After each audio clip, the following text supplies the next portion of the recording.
How to delete categories in WordPress. Log into your WordPress admin dashboard and you will be on this page. Navigate to Posts and then Categories in the sidebar menu. This Categories page shows a list of all existing categories on the right. When you hover your cursor over any category, it shows the Delete option. By clicking the Delete option, you can get rid of that particular category. Simply click Delete and then accept confirmation prompt. This is the one way of deleting individual categories.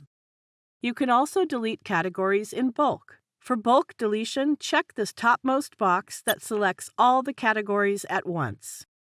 You can also uncheck the boxes for individual categories that you don't want to delete.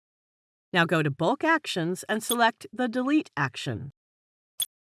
Then click the Apply button.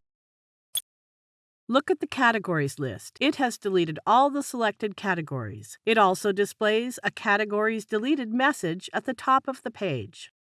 Please keep in mind that there is no way to recover categories that you deleted in WordPress.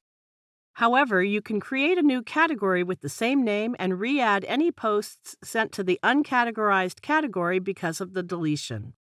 I hope this is clear to you. Thank you for watching.